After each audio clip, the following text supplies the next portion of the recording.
Shalom, selamat malam suster, bapak, ibu, saudara-saudari yang terkasih. Selamat Paskah, haleluya.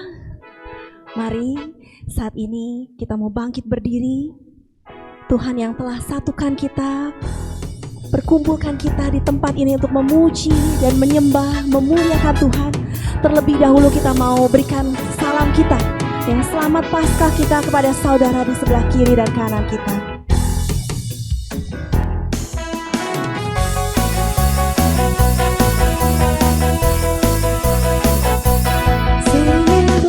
Praise the Lord, hallelujah. Singing glory, praise the Lord, hallelujah. Singing glory, praise the Lord, hallelujah. Singing glory, hallelujah, praise the Lord. Oh my brother, praise the Lord.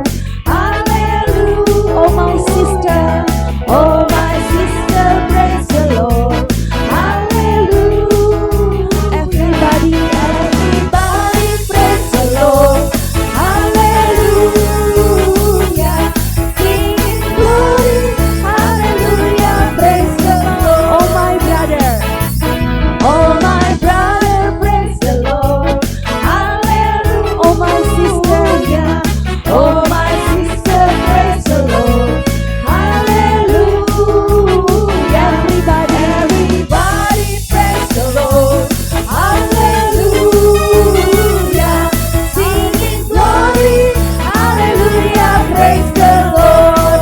Kita mau sorakan haleluya, haleluya, haleluya, haleluya, haleluya. Puji Tuhan, haleluya, haleluya, haleluya, haleluya. Puji Tuhan, puji Tuhan, haleluya. Puji Tuhan, haleluya. Puji Tuhan, haleluya. Puji. Sebelah kanan saya, haleluya. Haleluya, haleluya, haleluya. Sebelah kiri, puji Tuhan, haleluya.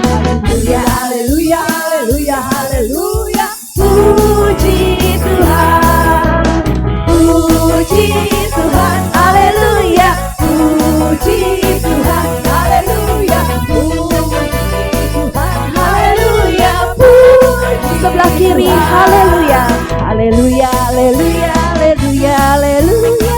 Puji Tuhan, haleluya, haleluya, haleluya, haleluya. Puji Tuhan, puji Tuhan, haleluya. Puji Tuhan, haleluya. Puji Tuhan, haleluya. Puji, semuanya puji Tuhan. Puji Tuhan, puji Tuhan. Mari kita memuliakan Tuhan Allah kita yang telah bangkit. Haleluya. Mari kita kembali duduk.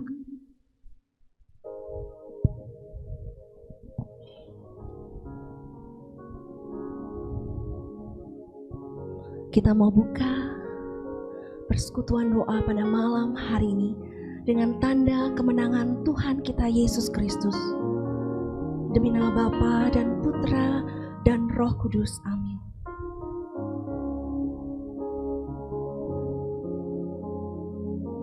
Selamat malam ya Allah Bapa, Allah Putra, Allah Roh Kudus, Allah Tritunggal Maha Kudus. Kami mengucap syukur, kami berterima kasih kalau pada malam hari ini Engkau yang terlebih dahulu merindukan kami, Engkau yang mengundang kami, Engkau yang menuntun kami untuk kami sampai ke tempat ini, berjumpa dengan saudara-saudari kami seiman, untuk memuji, menyembah, memuliakan nama-Mu. Terima kasih Tuhan. Kau tahu hari demi hari, musim demi musim, pergumulan demi pergumulan apa yang saat ini kami alami. Tetapi kami yakin dan percaya akan penyertaan-Mu, tuntunan-Mu selalu. Sehingga apapun, suka maupun duka, kami mau tetap Kami mau terus bersuka cita senantiasa. Kami mau terus mengucap syukur, berterima kasih kepadamu Tuhan. Karena Engkau Allah yang menolong kami dengan pertolongan-Mu yang ajaib. Kami mau selalu bersyukur. Engkau jadikan kami kesayangan-Mu. Kami sungguh berharga di mata-Mu. Anugerah-Mu Tuhan mempesona kami. Kami mau selalu senantiasa bersyukur.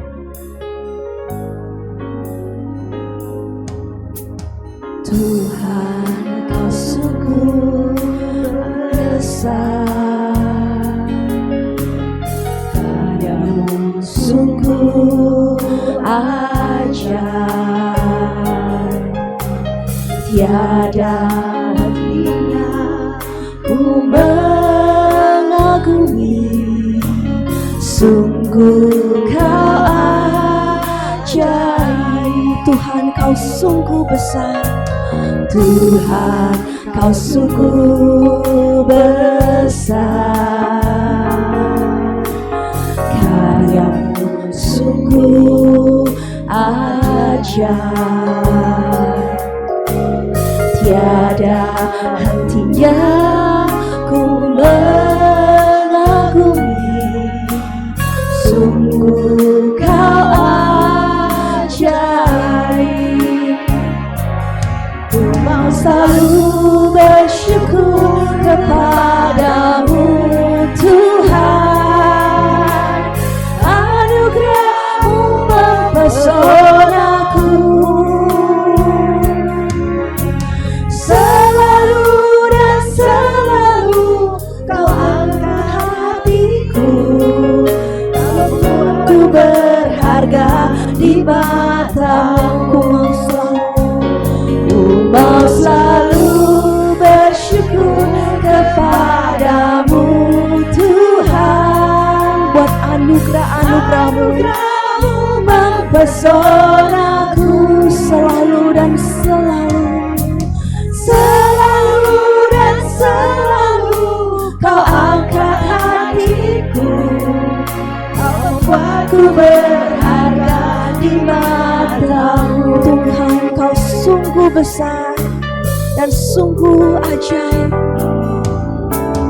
Tuhan, Kau sungguh besar, karya-Mu sungguh ajaib. Tiada hentinya ku mengagumi, sungguh Kau ajaib. Ku mau selalu bersyukur, mau selalu bersyukur kepadamu Tuhan. Anugerah-Mu mempesonaku. Selalu dan selalu Kau angkat hatiku. Kau membuatku berharga di mata-Mu. Ku mau selalu bersyukur, ku mau selalu bersyukur kepadamu Tuhan. Anugerah-Mu mempesonaku. Selalu dan selalu Kau angkat hatiku. Kau membuatku berharga di mata-Mu. Selalu dan selalu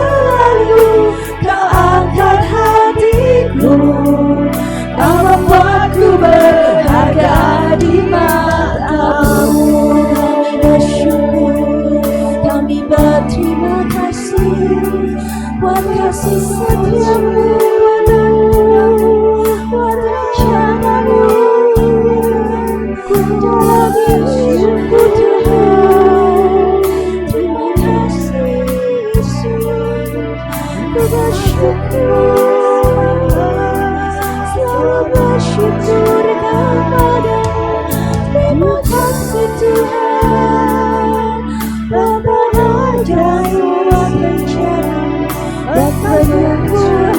Terima kasih Yesus, terima kasih Tuhan.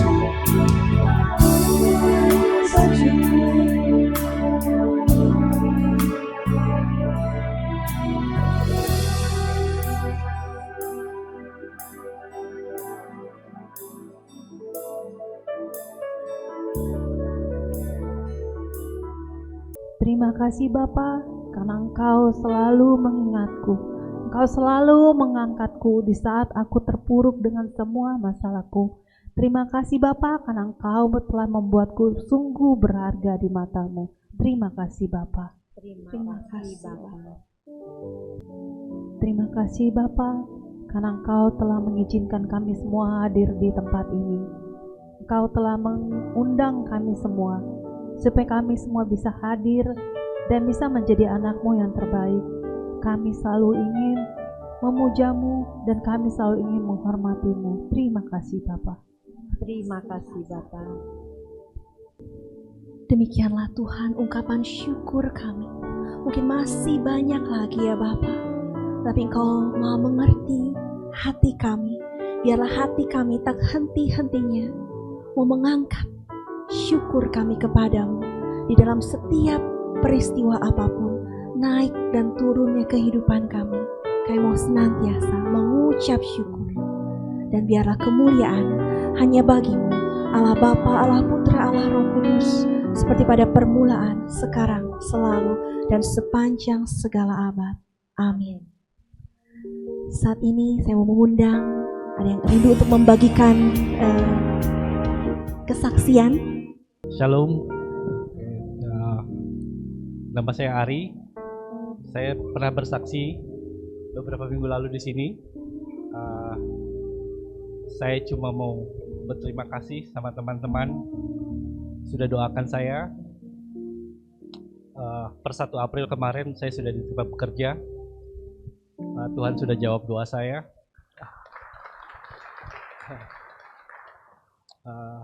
Bukan saja sebagai finance manager, saya merangkap jadi HRD manager.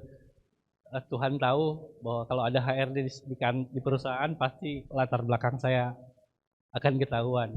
Tuhan kasih perusahaan startup baru berdiri November, dan saya jadi orang kedua setelah owner. Saya rasa seperti Yusuf yang masuk penjara, cuma bedanya Yusuf difitnah, kalau saya melakukan kesalahan saya sendiri. Ya, kasih Tuhan begitu baik. Akhir bulan saya bisa pulang, saya bisa ambil anak-anak. Ya, Tuhan begitu baik, itu saja. Tidak ada cerita sedih, tidak ada cerita yang sedih lagi. Cerita sedihnya cuma satu, saya kehilangan sepatu karena saya tinggal di masjid. Jadi untungnya bosnya di Singapura, jadi saya ke kantor pakai sendal, nggak terlalu diperhatikan gitu. Dulu saya punya candaan sama teman-teman, kenapa sih di masjid nggak ada organ? Kenapa di masjid tidak ada piano? Jawabannya ya sendal aja hilang. Itu aja. Tuhan begitu baik buat saya dan keluarga. Terima kasih. Saat ini mari kita kembali bangkit berdiri. Tuhan kita sungguh ajaib, Tuhan kita sungguh hebat. Dialah yang terbesar, Dialah yang termulia. Dialah Tuhan Allah kita. Terbesar dan mulia di hadap semua perbuatanmu. Kau terbesar dan mulia, biarlah semua memuji-Mu.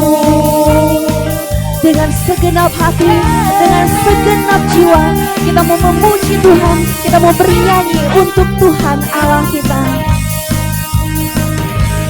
Segenap hati aku memuji, segenap jiwa aku bernyanyi, karena Roh-Mu ada dalamku.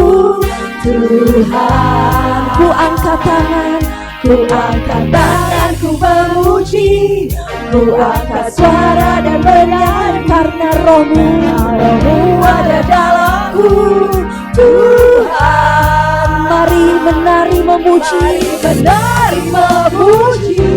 ungkapkan sukacita di hati. Kau terbesar dan mulia, ajaib semua perbuatanmu. Kau terbesar dan mulia, biarlah semua memuji-Mu. Dengan segenap hati, dengan segenap jiwa, kita mau menyanyi dan memuji Tuhan kita.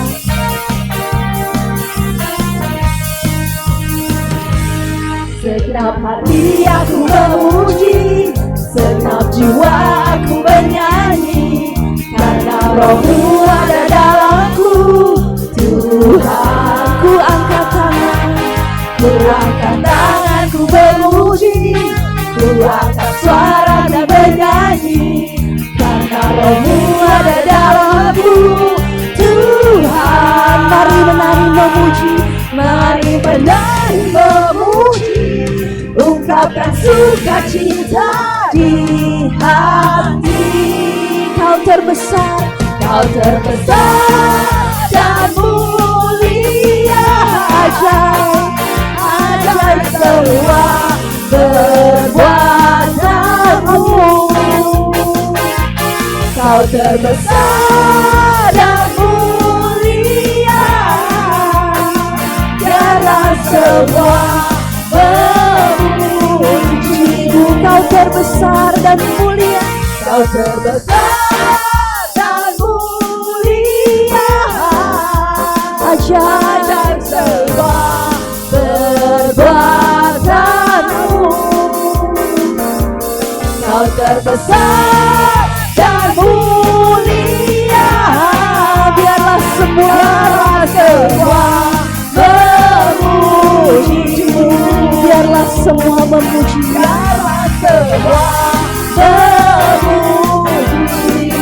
biarlah semua memuji-Mu.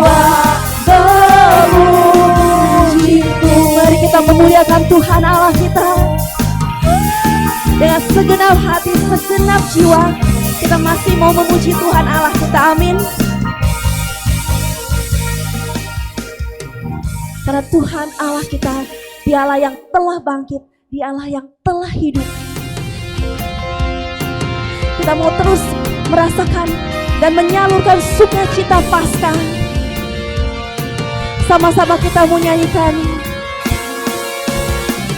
Wah, oh, oh, wah, oh, oh, wah, oh, oh, wah, oh, oh. Kerahkanlah kekuatan-Mu ya Allah, tunjukkanlah kuasa-Mu ya Tuhan.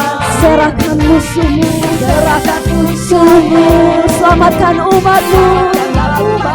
Allah dahsyat di tempat kudus-Nya. Kerahkanlah kekuatan-Mu ya Allah, tunjukkanlah kuasa-Mu ya Tuhan. Serahkan musuh-Mu, selamatkanlah umat-Mu. Allah dahsyat di tempat kudus-Nya. Sama-sama serukan Allah bangkit. Bersoraklah Allah bangkit, bernyanyilah. Musuh dikalahkan,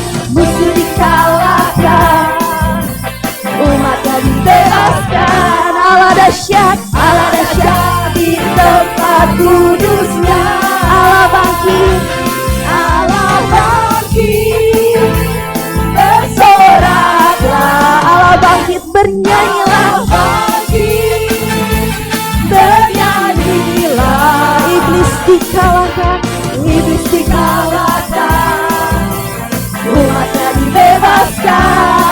dahsyat, Allah dahsyat di tempat kudusnya. Allah dahsyat, Allah dahsyat di tempat kudusnya. Allah dahsyat, Allah sungguh dahsyat, Allah dahsyat di tempat kudusnya.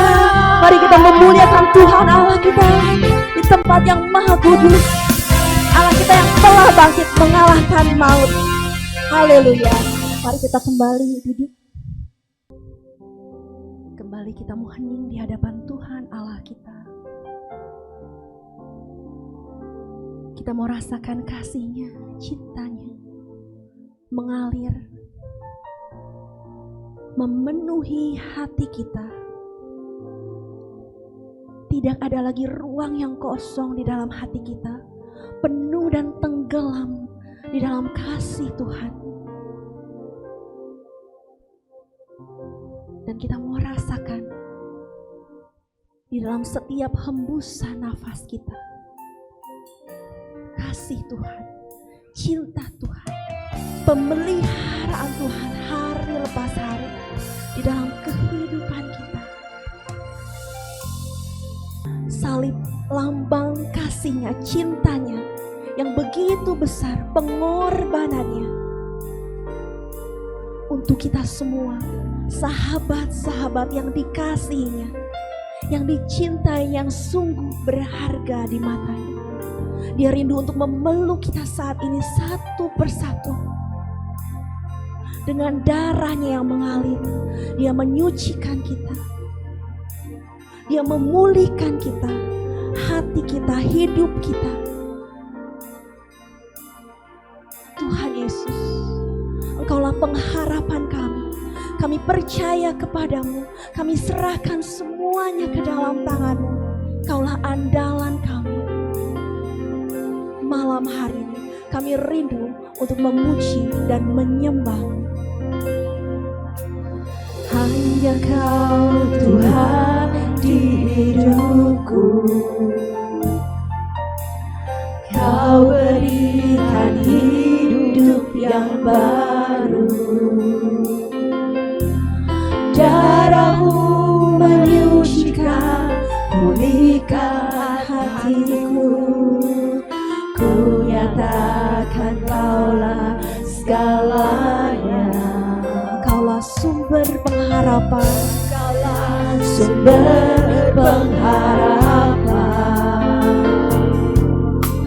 Kuasa-Mu sungguh menyembuhkan. Jiwaku pun bersorak, jiwaku pun berserah hanya kepadamu. Yesus, Kaulah segalanya. Karena salib-Mu Tuhan, karena salib-Mu ku hidup, karena salib-Mu ku menang. Engkau yang berkuasa, sanggup untuk melakukan mujizat-Mu di hidupku. Tuhan, Engkau Tuhan di hidupku. Kau berikan hidup yang baru. Darah-Mu menyucikan, memulihkan setiap hatiku. Ku nyatakan Kaulah segalanya. Kaulah pengharapan kami, Engkaulah sumber pengharapan. Kuasa-Mu sanggup menyembuhkan.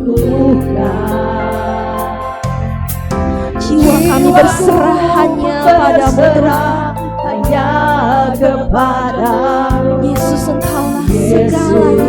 Engkaulah segalanya. Karena salib-Mu ku hidup.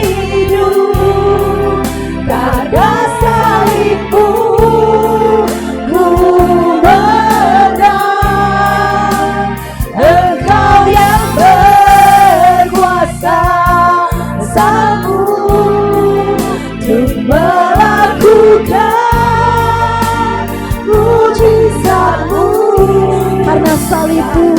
Mari kita bangkit dan berdiri. Ku hidup karena salibmu, ku menang.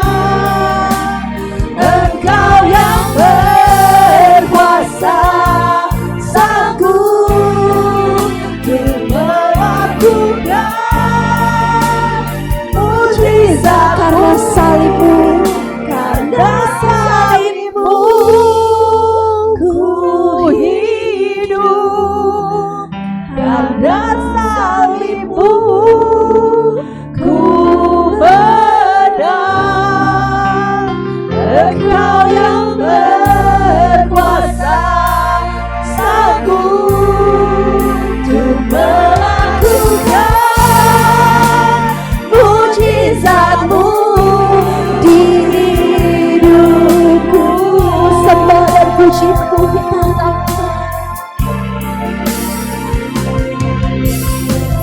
Sembah dan puji muliamu, sembah dan puji muliamu, sembah dan puji muliamu. Yesus Tuhan adalah Raja. sembah dan puji.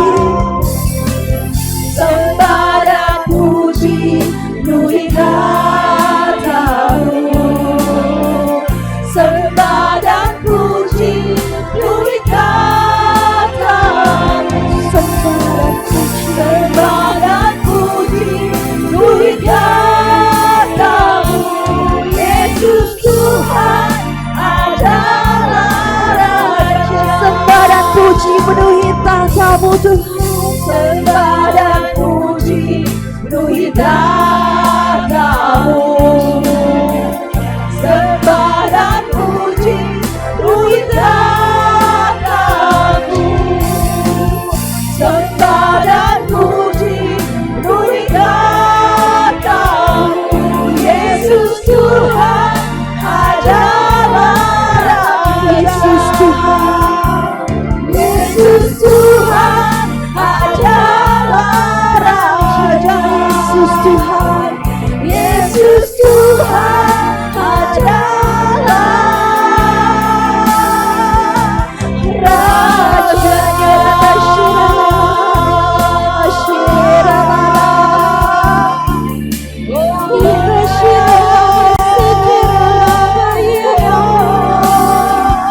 Rajanya.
Hai anak-anakku, bukalah matamu.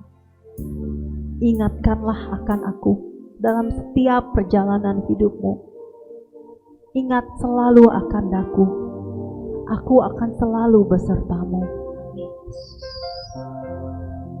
Percayalah dan berserahlah padaku.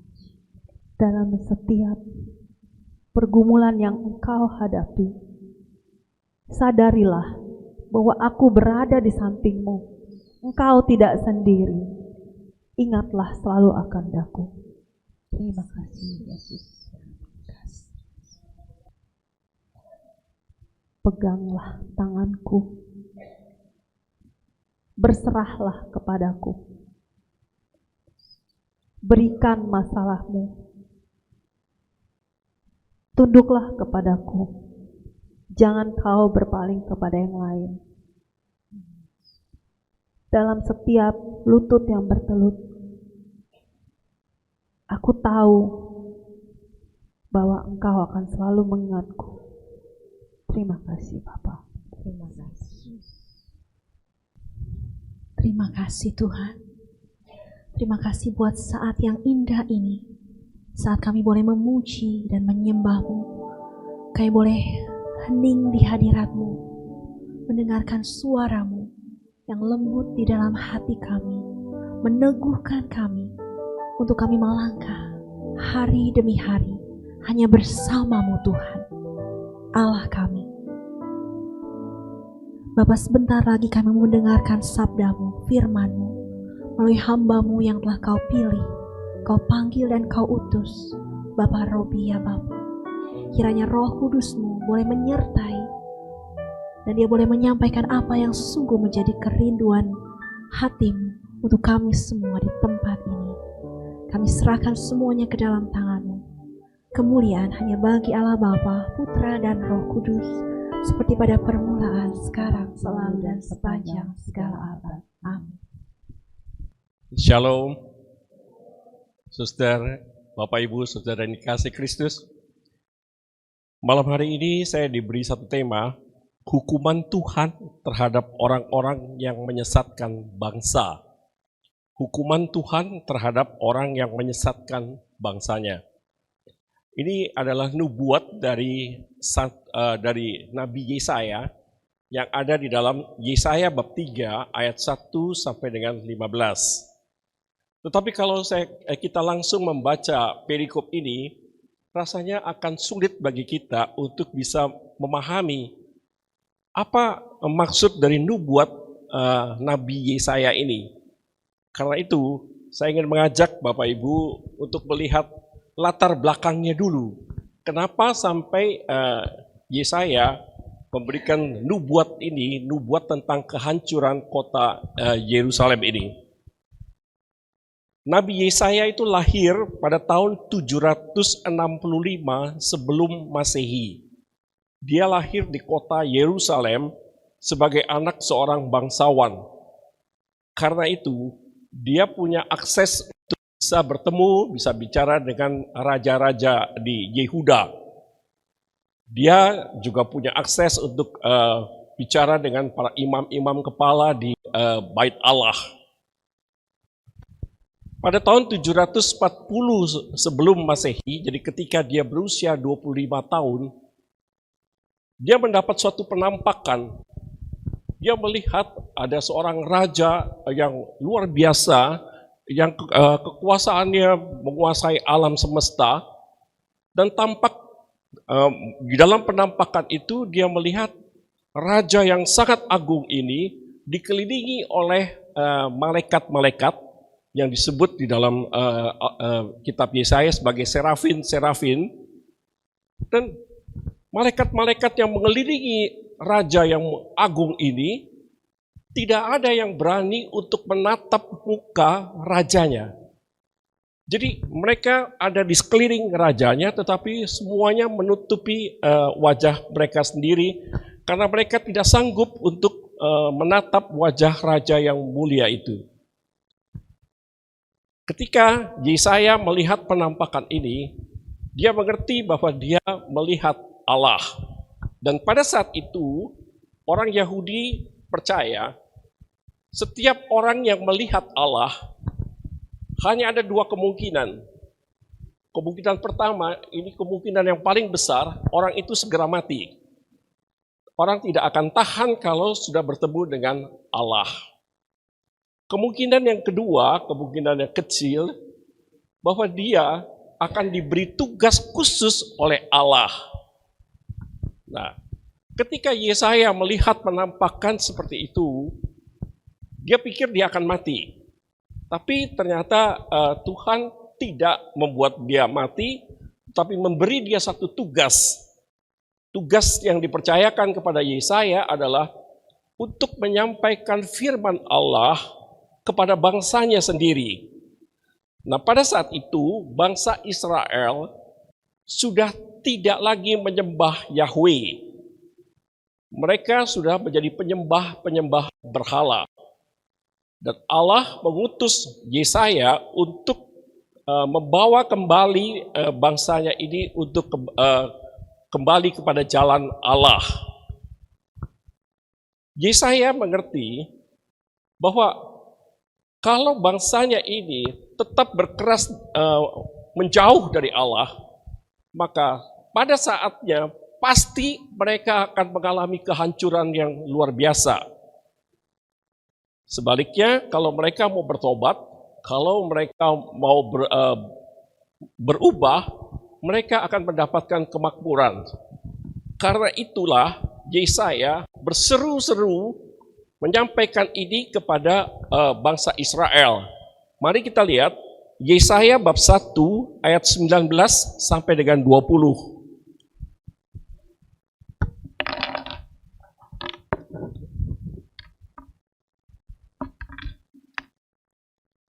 Yesaya bab 1 ayat 19 sampai dengan 20. Oke, mari kita baca bersama. Jika kamu menurut dan mau mendengar, maka kamu akan memakan hasil baik dari negeri itu. Tetapi jika kamu melawan dan memberontak, maka kamu akan dimakan oleh pedang. Sungguh Tuhan yang mengucapkan dia. Jadi Yesaya mengingatkan bangsanya, dan dengan peringatan ini sebenarnya juga Yesaya mau mengatakan bahwa Allah sebenarnya tidak ingin untuk memusnahkan, memberi hukuman, mengutuk bangsa Israel yang sudah tidak setia. Tetapi yang diinginkan Allah, mereka sadar akan kesalahannya, mau bertobat, dan Tuhan akan memberi mereka bimbingan dan waktu untuk bisa bertobat. Tetapi ternyata seruan dari Yesaya ini tidak diacuhkan, tidak didengarkan oleh bangsanya. Yesaya kemudian melihat bahwa Yerusalem, penduduk Yerusalem pada saat itu sungguh sangat beda jauh dengan Yerusalem pada waktu awal. Di awal, pada waktu awal-awalnya, pada waktu kerajaan Daud memerintah, Salomo memerintah, orang mencari keadilan, orang mencari kebenaran ke Yerusalem. Karena di Yerusalem itu para imam, pemimpin-pemimpin bangsa mereka dengan tekun mempelajari firman Tuhan dan berusaha sungguh-sungguh untuk melakukan apa yang difirmankan oleh Tuhan. Jadi Yerusalem terkenal sebagai tempat di mana orang mencari keadilan dan kebenaran. Tetapi pada saat Nabi Yesaya hidup, dia melihat di Yerusalem ini menjadi kota yang sangat penuh dengan kekerasan, pembunuhan, pertengkaran, semuanya terjadi hampir setiap hari. Dan karena itulah Yesaya merasa sedih dan dia berseru-seru kepada Tuhan, bagaimana supaya bangsa ini bisa bertobat. Nah, ketika Yesaya berseru kepada Tuhan, maka Allah memberikan nubuatnya kepada Yesaya untuk disampaikan kepada bangsa Israel. Nubuat Nabi Yesaya inilah yang akan kita baca di dalam Yesaya 3 ayat 1 sampai dengan 15. Yesaya bab 3, 1 sampai 15. Mari kita baca secara berganti. Mungkin bapak-bapak bersama dengan saya ayat yang genap, ayat yang ganjil, kita mulai dengan ayat yang ganjil.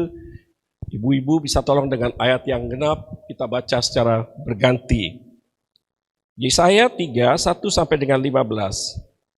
Maka sesungguhnya Tuhan semesta alam akan menjauhkan dari Yerusalem dan dari Yehuda setiap orang yang mereka andalkan segala persediaan makanan dan minuman.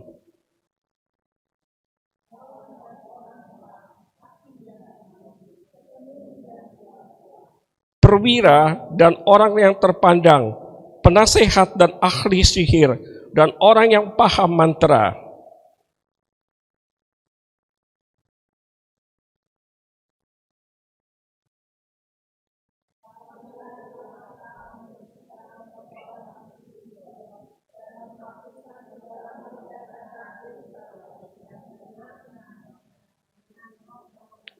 Salah, Pak. Yesaya 3 ayat yang keempat. Yesaya 3 bukan ayat. Ya. Silakan.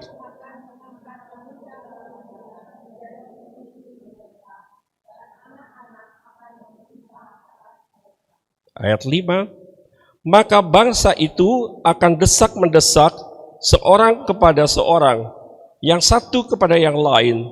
Orang muda akan membentak-bentak terhadap orang tua, orang hina terhadap orang mulia.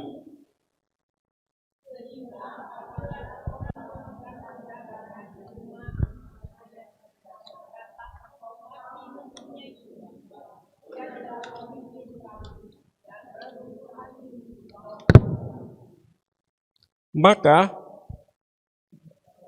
pada waktu itu saudaranya akan menjawab, aku tidak mau menjadi tabib, di rumahku tidak ada roti dan tidak ada jubah. Janganlah angkat aku menjadi pemimpin bangsa.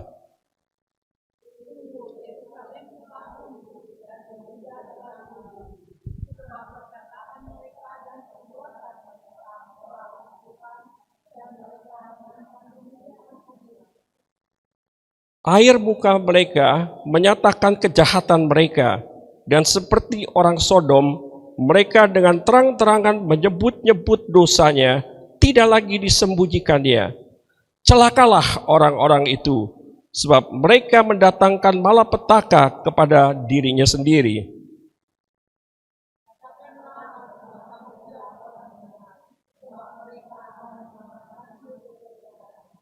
Celakalah orang fasik, malapetaka akan menimpanya, sebab mereka akan diperlakukan menurut perbuatannya sendiri.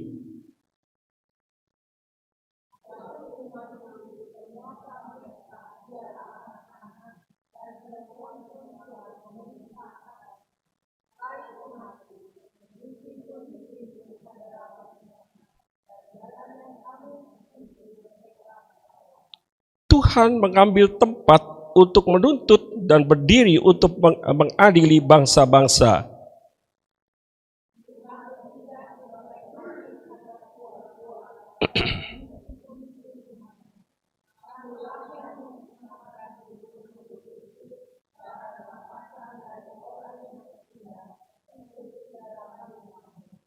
Mengapa kamu menyiksa umatku dan menganiaya orang-orang yang tertindas?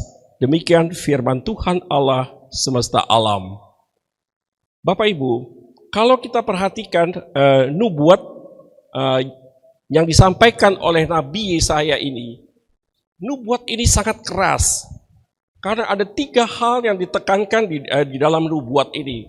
Pertama, dikatakan kalau orang Israel ini tidak mau bertobat juga, maka Allah akan membuat orang-orang Yahudi ini akan dibuang dari negaranya sendiri, akan dibuang dari tanah airnya sendiri, sehingga mereka akan menjadi budak-budak seperti nenek moyang mereka yang menjadi budak di Mesir.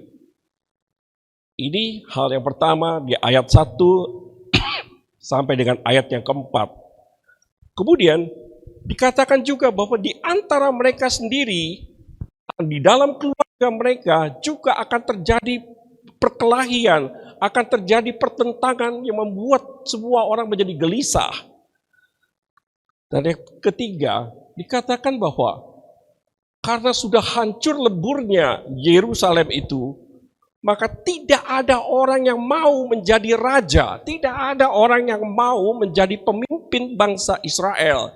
Siapa mau jadi raja kalau negaranya sudah dalam keadaan hancur lebur dan rakyatnya nggak ada karena rakyatnya sudah dibawa, sudah dibuang semua. Jadi demikian dahsyat nubuat yang disampaikan. Tetapi itu pun tidak didengarkan oleh orang-orang Yahudi. Akibatnya apa? Pada tahun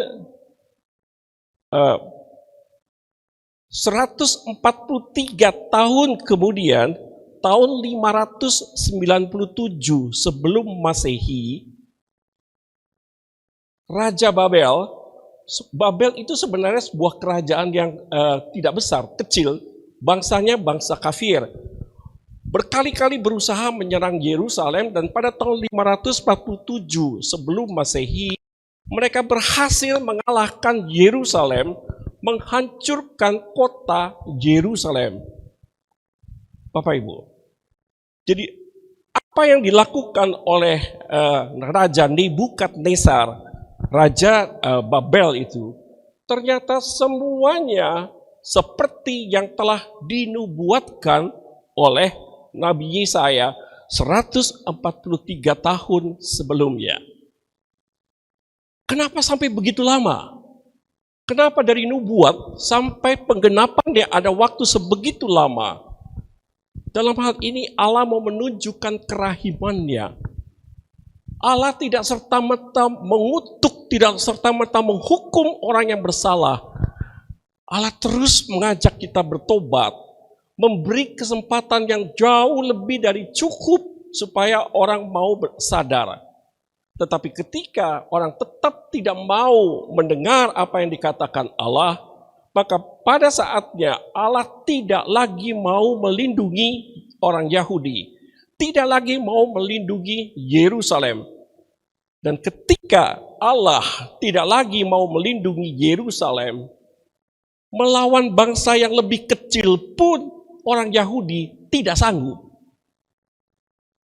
Inilah yang mau dikatakan, dan kita bisa melihat apa yang terjadi ketika Raja Nebukadnezar menghancur leburkan Yerusalem. Mari kita lihat Ulangan bab 11 ayat 26 sampai dengan 28. Ulangan bab 11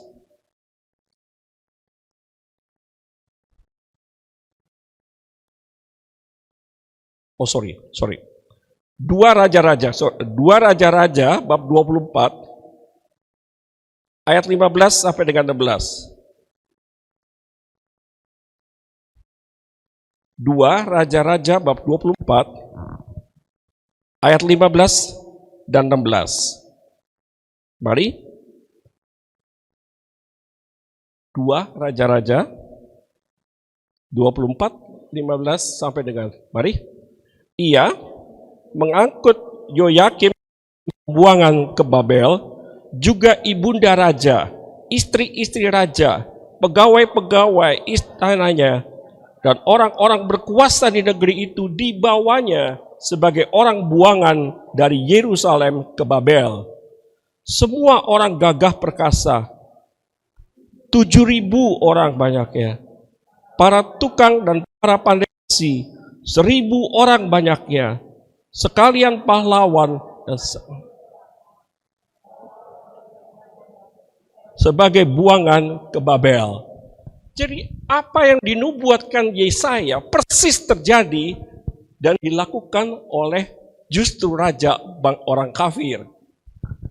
Bapak Ibu Saudara yang dikasih Kristus, sebenarnya jauh sebelum Yesaya mengingatkan bangsa Israel ini, Nabi Musa sudah mengingatkan, sudah menyampaikan pesan yang Allah ketika bangsa Israel ini mau masuk ke tanah terjanji. Setelah 40 tahun bangsa Israel bersiarah di padang gurun, pada suatu saat mereka sampai di tepi sungai Yordan. Tanah terjanji Kanaan itu ada di seberang sungai Yordan. Tapi Nabi Musa tahu bahwa Allah tidak mengizinkan dia untuk masuk ke tanah terjanji. Nabi Musa tahu bahwa tugasnya sudah selesai karena dia ditugaskan menghantar orang-orang Yahudi untuk masuk ke tanah terjanji. Tetapi dia sendiri karena berbuat salah, Tuhan tidak mengizinkan dia masuk ke tanah terjanji. Jadi ketika Nabi Musa melihat dari atas bukit sudah melihat tanah terjanji, dia tahu bahwa saatnya bagi dia untuk menghadap Allah, artinya dia akan segera mati. Dan sebelum dia mati, dia mengumpulkan kepala-kepala pemimpin-pemimpin dari 12 suku Israel. Dan pada saat itulah Musa dengan sangat tegas memberikan pesan-pesan terakhir sebelum Musa meninggal, sebelum bangsa Israel masuk ke tanah terjanji. Mari kita lihat Ulangan bab 11, 26 sampai 28. Ulangan bab 11, 26 sampai 28.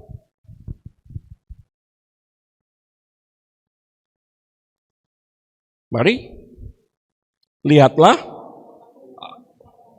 kepadamu pada hari ini berkat dan kutuk.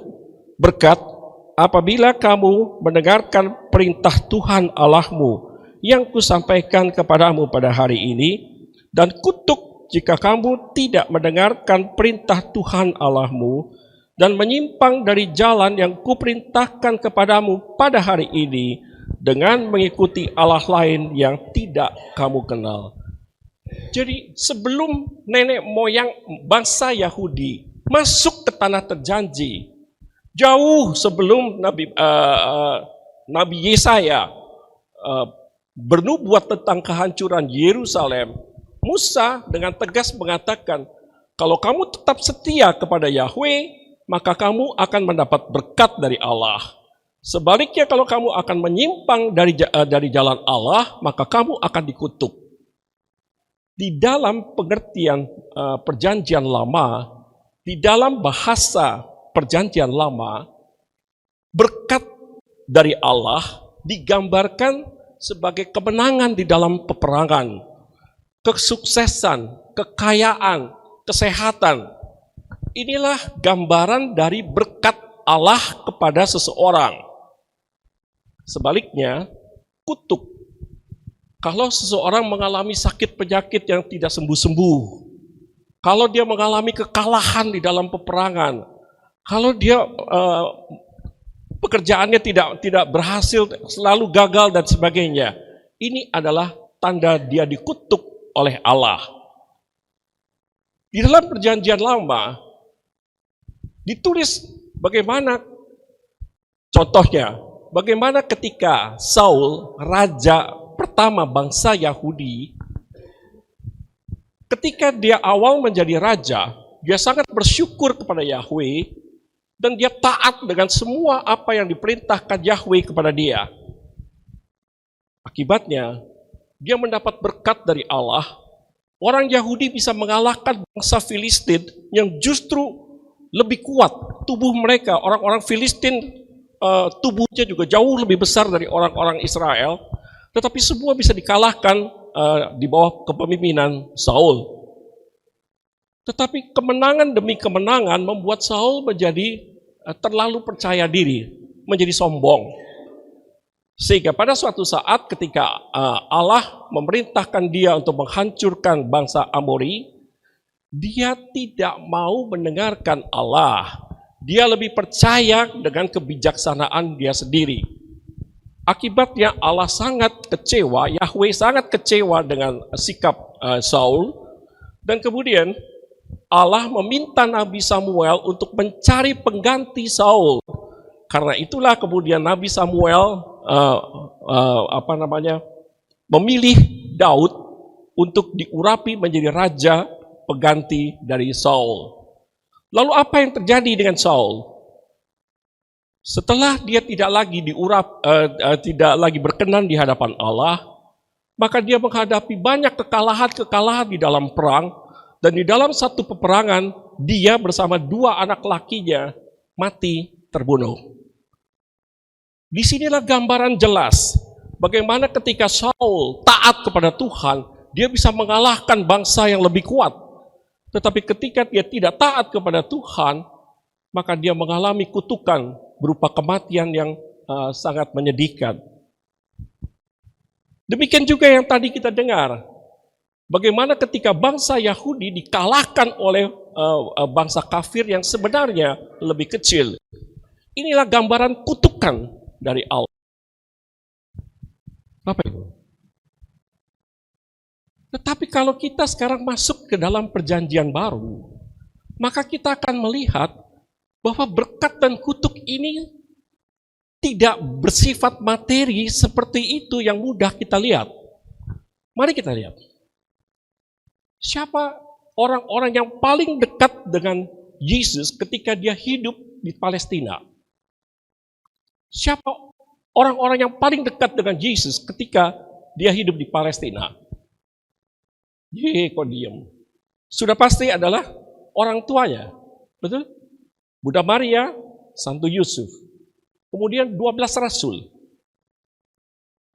Lalu kita lihat, kalau Santo Yusuf adalah orang yang paling dekat dengan Yesus, pasti dia juga orang yang paling diberkati oleh Allah, karena dia berani berkorban diri kehidupannya untuk menjadi pelindung dari anak-anak Yesus.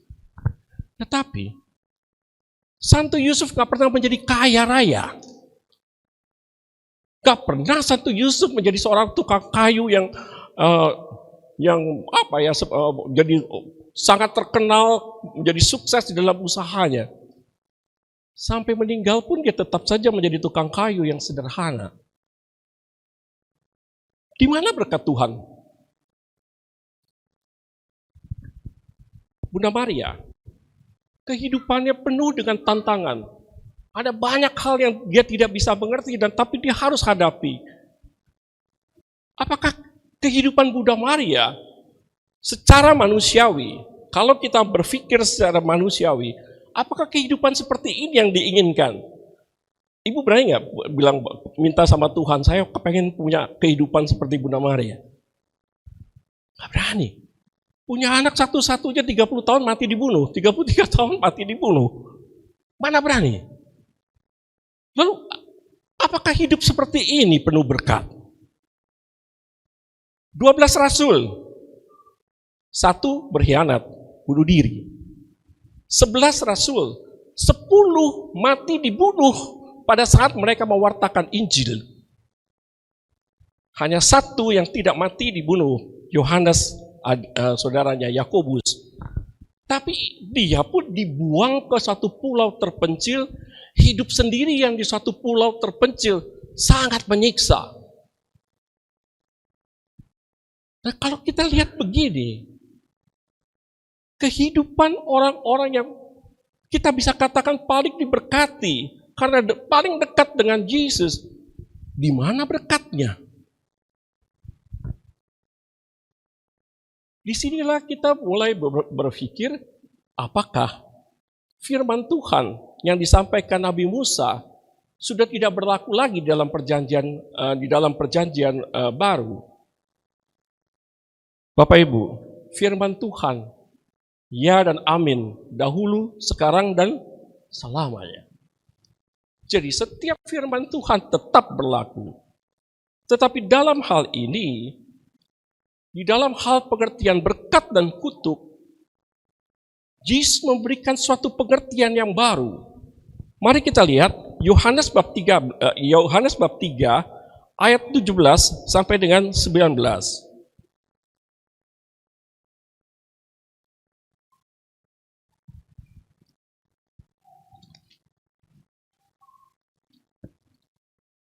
Yohanes, Injil Yohanes Bab 3, 17 sampai dengan 19. Mari kita baca.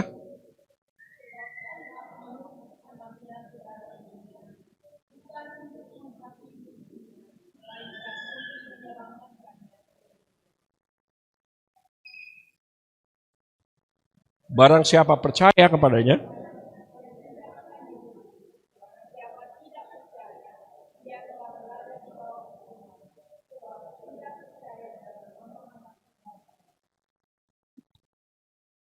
dan inilah hukuman itu,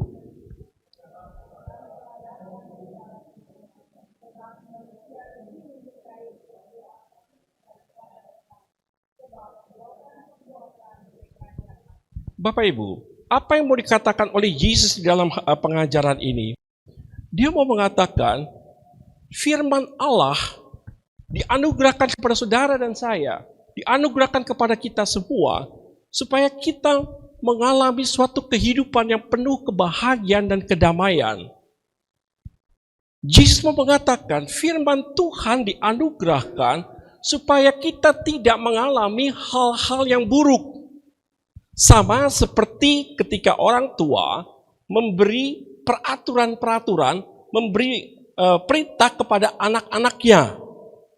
Tujuannya bukan supaya orang tuanya dihormati, tetapi karena kita tidak ingin anak itu mengalami hal-hal yang buruk. Inilah yang dimaksud bahwa firman yang dianugerahkan Allah adalah untuk menyelamatkan saudara dan saya. Nah, kalau saudara dan saya dengan akal budi dan kehendak bebas, kita melanggar, melawan apa yang direncanakan oleh Allah, kita keluar dari kehendak Allah untuk membuat kita bahagia, ya artinya kita memilih sendiri untuk mendapatkan sesuatu yang buruk.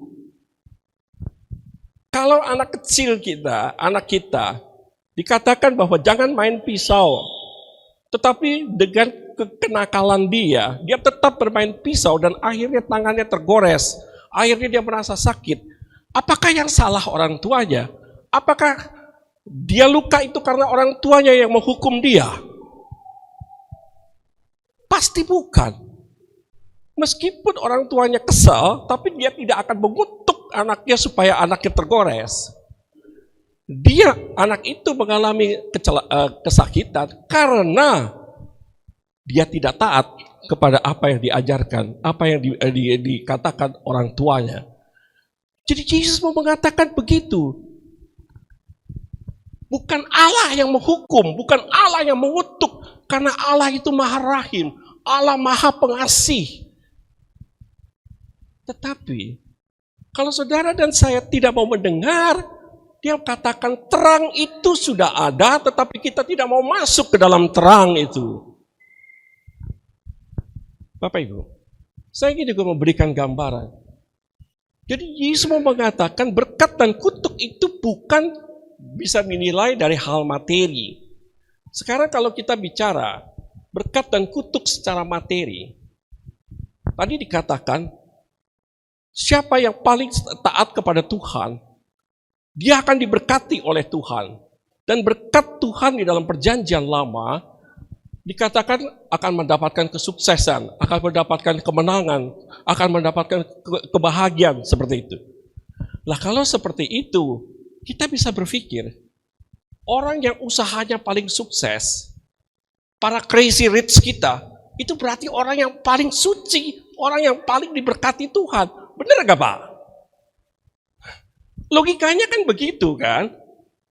Siapa yang paling taat, dia akan diberkati oleh Tuhan. Yang paling taat, paling diberkati. Nah kalau usahanya paling sukses, berarti dia paling diberkati. Bapak setuju nggak? Ya pasti nggak setuju lah. Iya kan? Kita kan pasti geleng-geleng, ya enggak lah.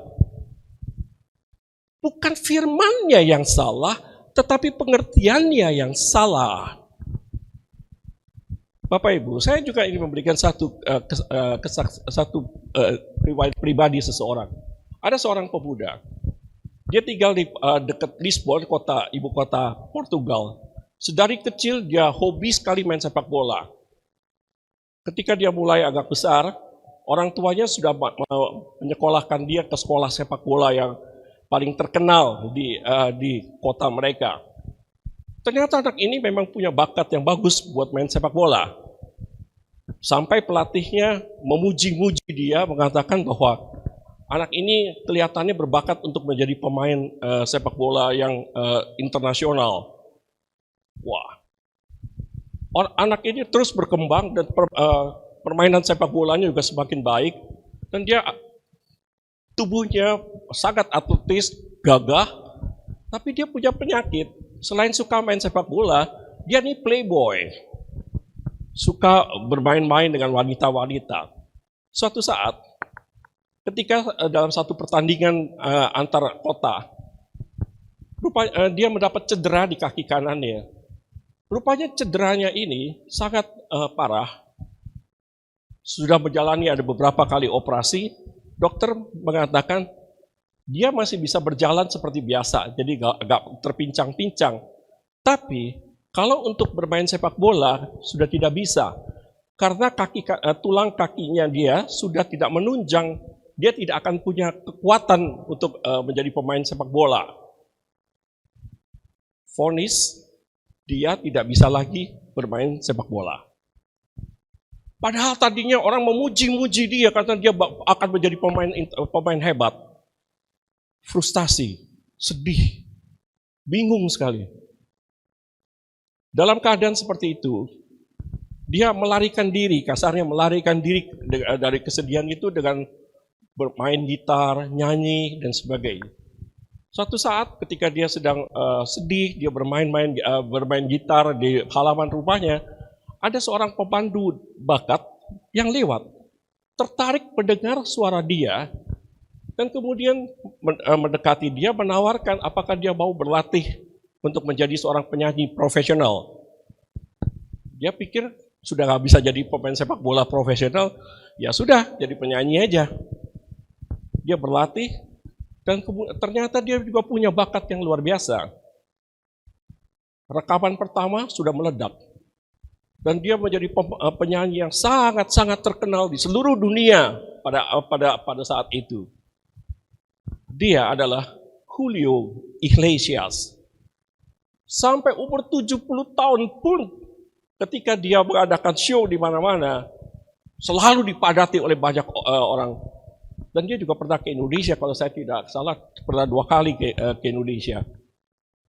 Bapak Ibu, lalu orang bertanya, pada waktu dia mengalami cedera kakinya, itu sebenarnya kutukan Tuhan atau berkat dari Tuhan? Dia tidak bisa main sepak bola lagi. Sepertinya itu kutukan. Dan pada saat itu orang mengatakan, itu kutukan Allah. Tapi setelah lama, orang lihat, karena dia nggak main sepak bola, dia menjadi penyanyi yang terkenal. Kalau main sepak bola paling banter umur mungkin 35 tahun, ya sudah nggak bisa puncak lagi. Menjadi penyanyi sampai 70 tahun pun, dia terus bisa mendapatkan banyak sekali penghasilan. Nah, jadi orang mengatakan, loh itu bukan kutuk, tapi itu berkat dari Tuhan. Nah, jadi apa yang mau saya katakan? Sesuatu bisa terjadi, kita anggap semula-mula sebagai sesuatu yang buruk, tetapi mungkin justru Tuhan punya rencana yang baik. Blessing in disguise, suatu rahmat yang tersembunyi. Karena itu, kita tidak bisa mengatakan, menjudge sesuatu, apakah ini berkat atau kutuk berdasarkan materi. Apa yang dimaksud dengan berkat dari Allah? Berkat Allah yang paling istimewa di dalam hidup kita adalah damai sejahtera yang ada di dalam hati saudara dan saya. Filipi bab 4 ayat yang ke-7. Filipi bab 4 ayat ke-7.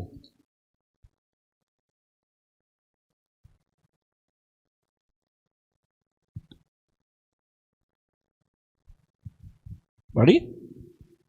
Filipi bab 4 ayat yang ke-7.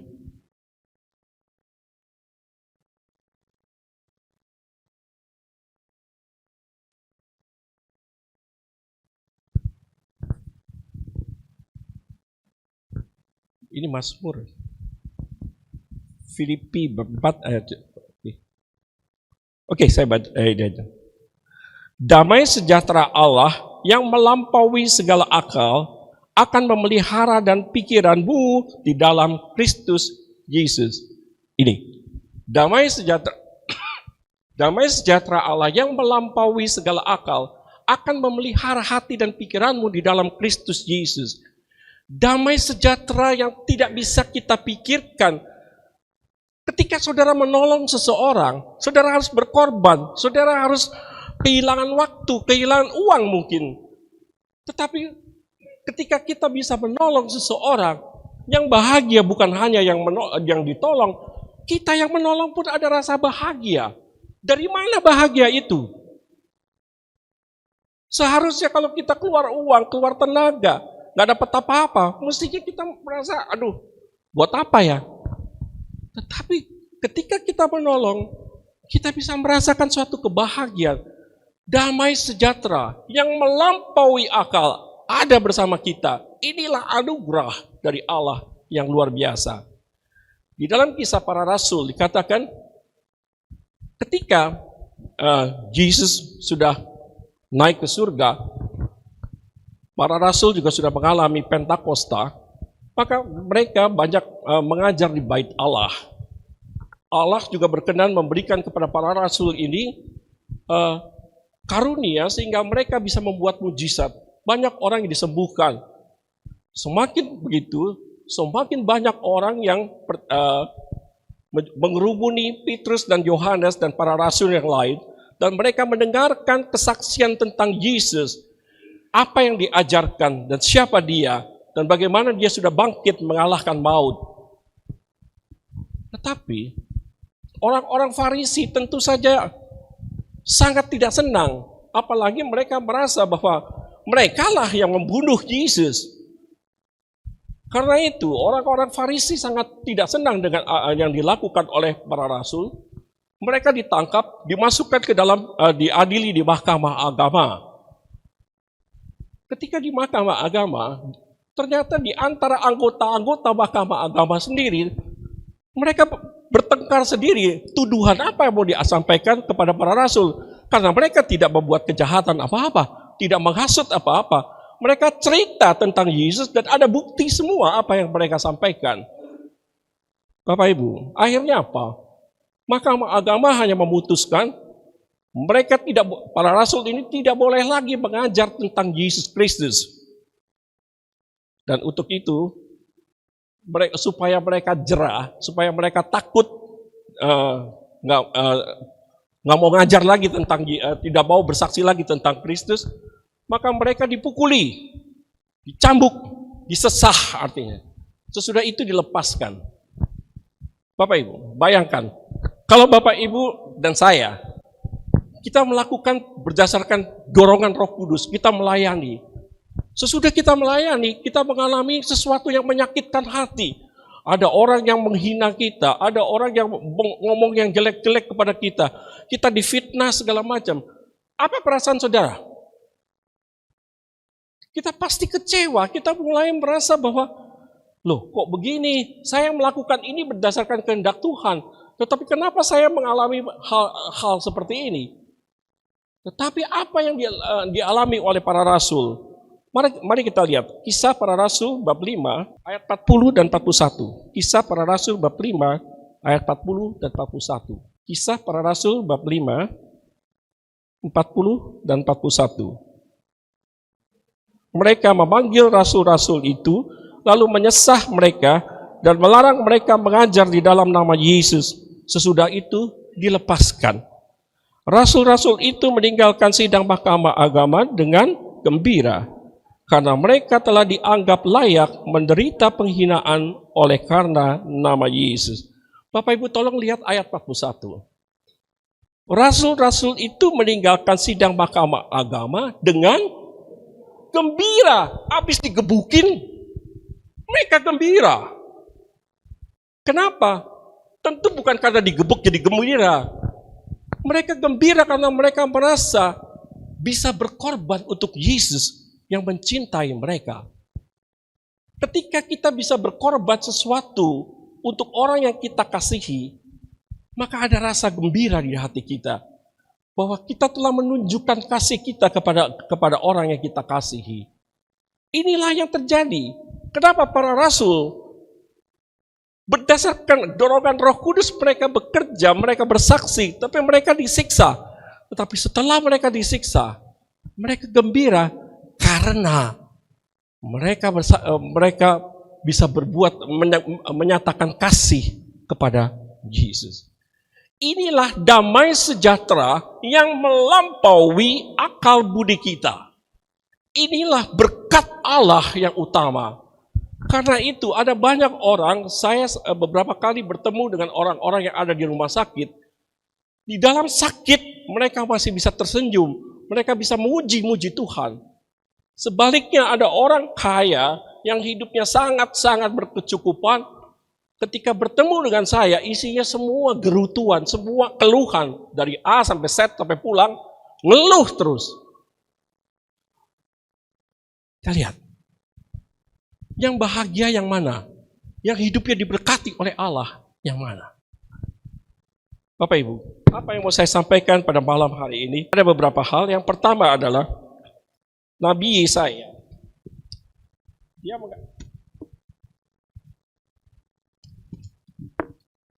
dipanggil dan diutus Allah untuk mempertobatkan bangsanya yang sudah meninggalkan Yahweh, agar mereka kembali menjadi penyembah, agar mereka kembali dan bertobat dari sebagai penyembah-penyembah berhala. Dia sangat sedih ketika melihat perubahan tingkah laku penduduk Yerusalem. Semula Yerusalem menjadi tempat bagi orang-orang yang mencari kebenaran dan keadilan. Tetapi kemudian Yerusalem berubah menjadi kota yang penuh kekerasan.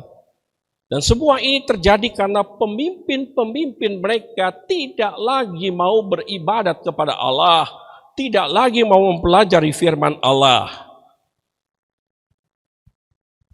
Yesaya berusaha untuk menyadarkan bangsanya agar mereka dapat kembali mengalami kedamaian.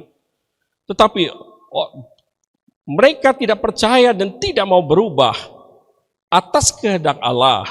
Yesaya bernubuat bahwa Yerusalem akan dihancurkan musuh-musuhnya kalau mereka tidak juga mau bertobat. Tetapi nubuat ini pun tidak dipedulikan oleh bangsanya. Karena itu Allah tidak lagi mau melindungi Yerusalem.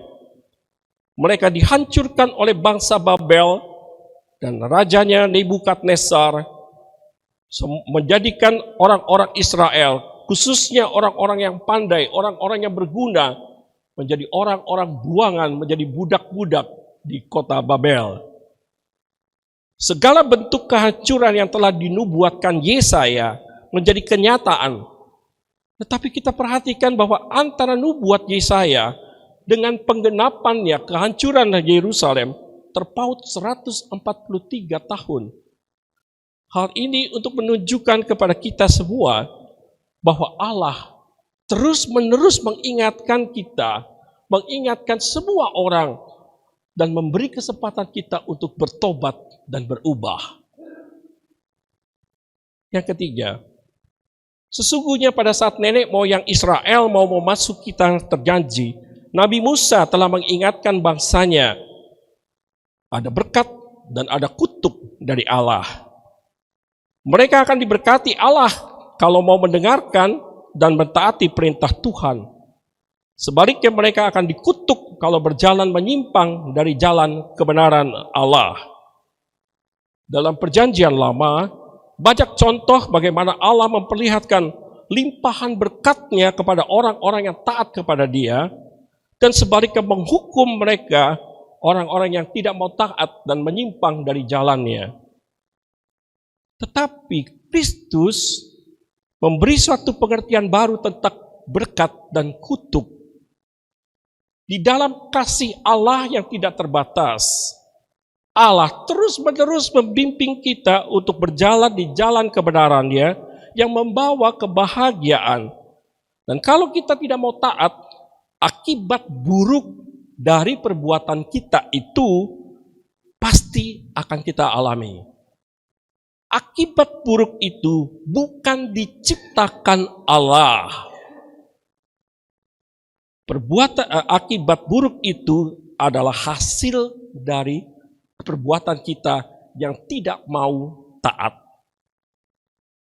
Berkat dari Allah jangan diartikan sebatas hal-hal materi. Karena berkat Allah yang luar biasa kepada kita justru adalah damai sejahtera di dalam hati kita. Damai itu akan kita alami kalau kita mau taat dan percaya kepada Allah.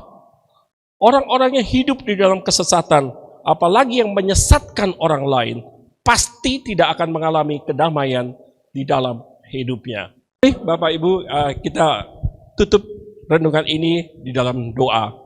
Dalam nama Bapa dan Putra dan Roh Kudus. Amin. Terima kasih Tuhan. Menjelang kami mengalami, Engkau menganugerahkan kami suatu liburan yang panjang. Engkau mengingatkan kami untuk tetap setia kepadamu. Baik pada saat kami sedang sibuk di dalam pekerjaan, maupun pada saat kami sedang menikmati liburan. Biarlah Engkau mengingatkan kami untuk selalu taat kepada perintah-perintah-Mu. Karena Engkaulah yang menganugerahkan kepada kami segala yang baik. Tuhan, terima kasih bahwa pada malam hari ini Engkau menanamkan suatu pengertian bahwa Engkau adalah Allah yang maha agung. Engkau Allah maha baik. Engkau bukan hakim yang selalu mencari kesalahan dan dengan tegas, dengan lugas selalu menghukum kami.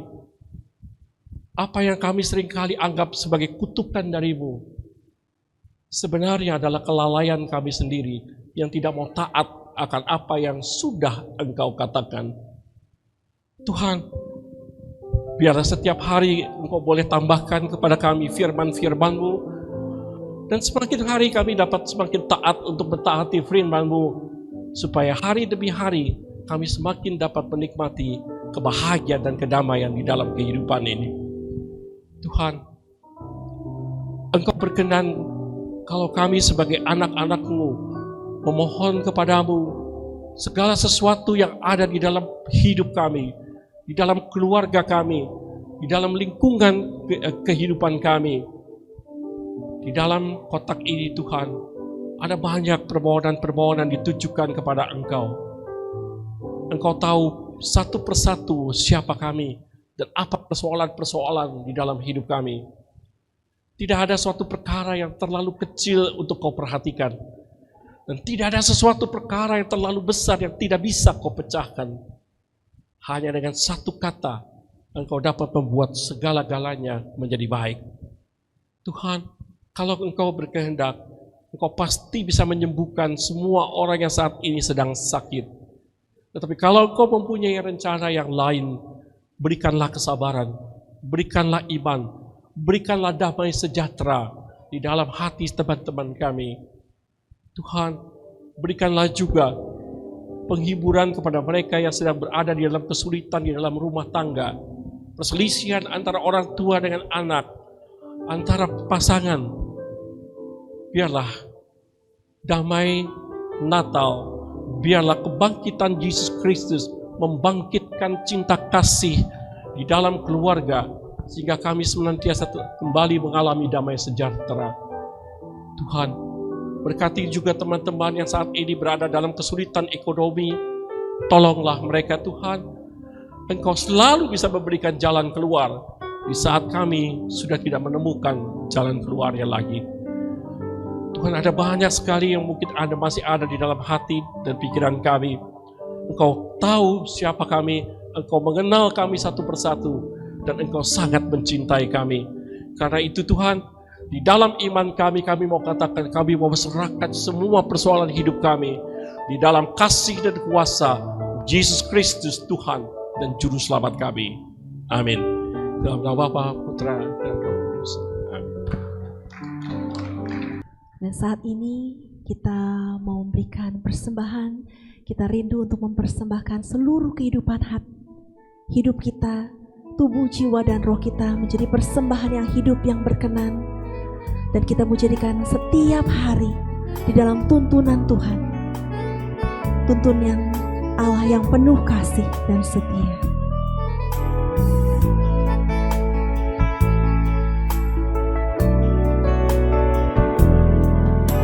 Satu hari lagi kau menuntun langkahku, dengan tangan kasih-Mu kau pegang tanganku Bapa. Satu hari lagi kau buktikan kasih-Mu, dengan-Mu yang melimpah membuatku terpesona. Hanya satu yang ku minta, ajarku mengasihi-Mu dengan segenap hatiku seumur hidupku. Hanya satu yang ku minta, ajarku mencintai-Mu dengan segenap hatiku seumur hidupku.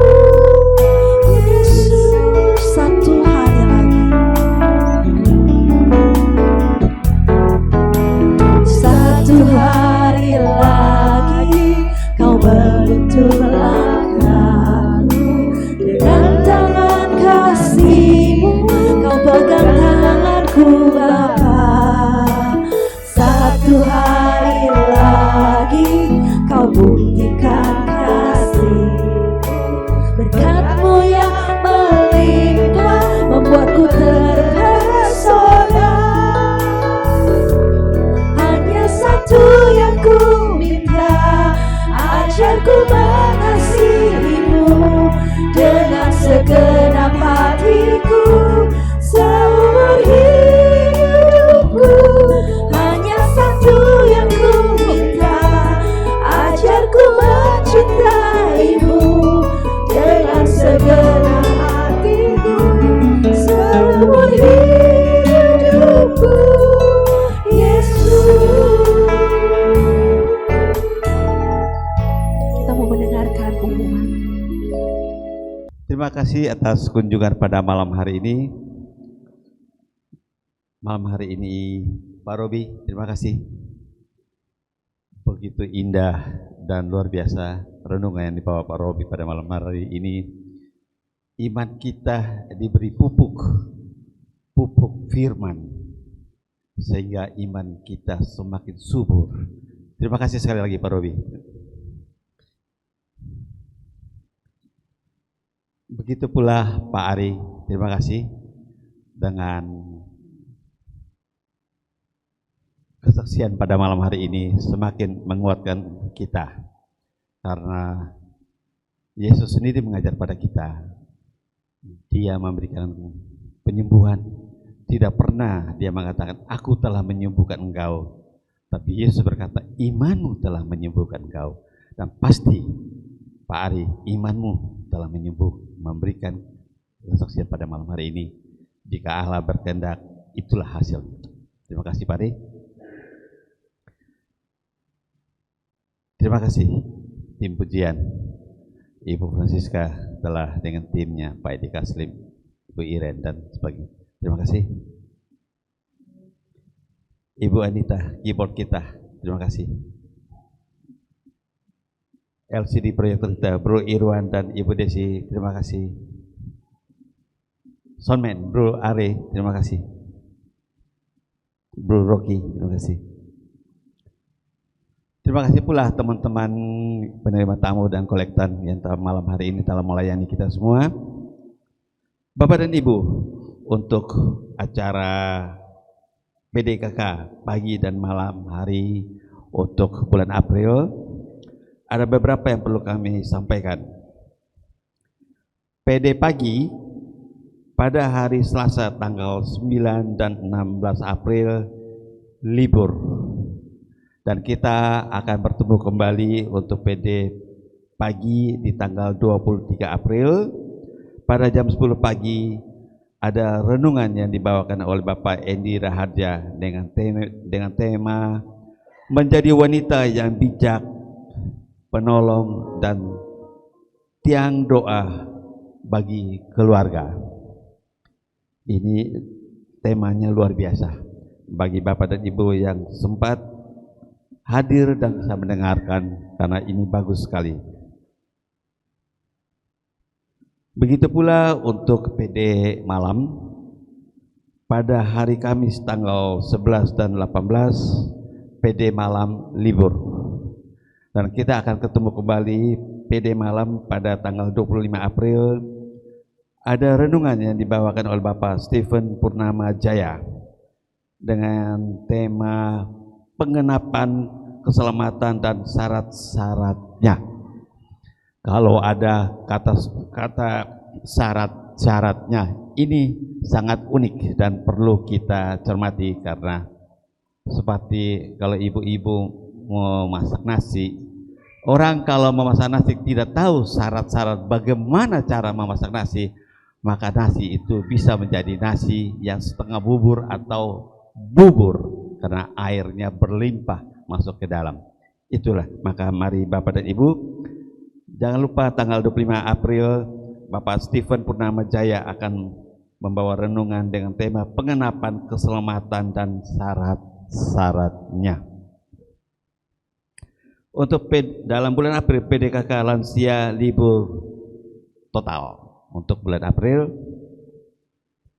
Bapak dan Ibu, bagi Bapak dan Ibu yang memerlukan doa atau SOS doa Paroki Santo Yakobus, setiap hari Bapak dan Ibu dapat telepon dari jam 6 pagi sampai jam 12 malam. Bapak dan Ibu tidak usah khawatir, rahasia permintaan dan pembicaraan dijamin kerahasiaannya.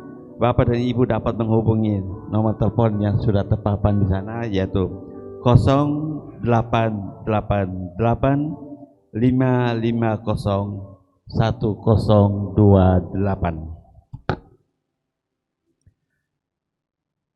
Bapak dan Ibu, suster, Bapak dan Ibu, jika yang ada yang baru pertama kali hadir, bisa bangkit berdiri, kita saling mengenal. Wah, ini kalau begitu ini, wah, yang belakang sana baru hadir ya. Ya, baik. Selamat datang, Pak. Jangan lupa PD malam akan kita ketemu lagi tanggal 25 April, hari Kamis tanggal 25 April, Pak.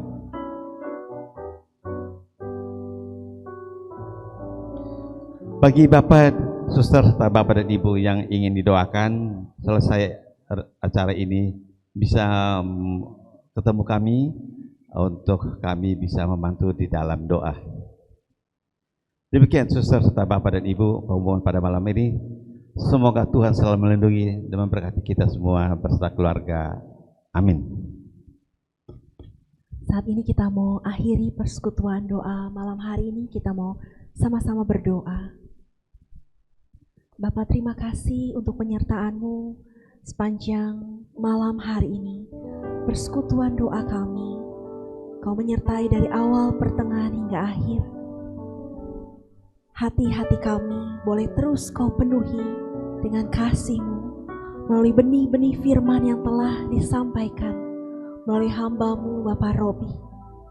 Kiranya firman itu menjadi terus tumbuh, mengakar, mekar, dan berbuah di dalam kehidupan kami. Kami boleh siap menjadi saksi-saksi Kristus. Kami boleh menjadi terang dan garam dimanapun kami berada. Dan kami boleh hidup hanya untuk kemuliaan Tuhan. Kami juga berdoa untuk Bapak Robi, kiranya Kau pakai dia lebih lagi di dalam setiap pelayanannya. Berkati juga keluarganya dan setiap orang yang ia jumpai. Dan pimpin kami di dalam perjalanan kami pulang ke rumah kami masing-masing, berjumpa dengan keluarga kami. Kami juga boleh menjadi terang dan garam dimanapun kami berada. Terima kasih Tuhan, kami serahkan semuanya ke dalam tangan-Mu. Kemuliaan pada Bapa, Putra, dan Roh Kudus, seperti pada permulaan, sekarang, selalu, dan sepanjang segala abad. Amin. Di nama Bapa dan Putra dan Roh Kudus. Amin. Mari kita bangkit berdiri. Tuhan Yesus Kristus telah bangkit dan kita diutus menjadi saksi-saksinya. Kita mau bangkit bersama dengan Tuhan. Semua umat pilihan Allah, dengarlah panggilannya untuk menggenapi firman-Nya. Sekaranglah waktunya untuk berdiri bagi bangsa ini. Mari maju umat pemenang. Mari kita semua, mari kita semua umat pilihan Allah, dengarlah panggilannya untuk menggenapi firman-Nya. Sekaranglah waktunya untuk berdiri bagi bangsa ini. Mari maju umat pemenang. Ku kan bangkit, ku kan bangkit, nyatakan kemuliaan-Nya. Ku kan bangkit, nyatakan kebesaran. Sampai setiap lutut bertelut, semua lidah mengaku Yesus Kristus Dialah Tuhan, Raja segala raja. Ku kan bangkit, ku kan bangkit, nyatakan kemuliaan. Ku kan bangkit, nyatakan kebesaran-Nya. Sampai setiap lutut bertelut, semua lidah mengaku Yesus Kristus Dialah Tuhan, Raja segala raja. Dialah Raja, Dialah Raja, Dialah Tuhan, Dialah Tuhan, Dialah Raja, Dialah Raja. Mari kita memuliakan Tuhan Allah kita, Raja kita bangun. Selamat malam, sampai jumpa 3 minggu lagi ya. Tuhan Yesus memberkati. Tuhan memberkati.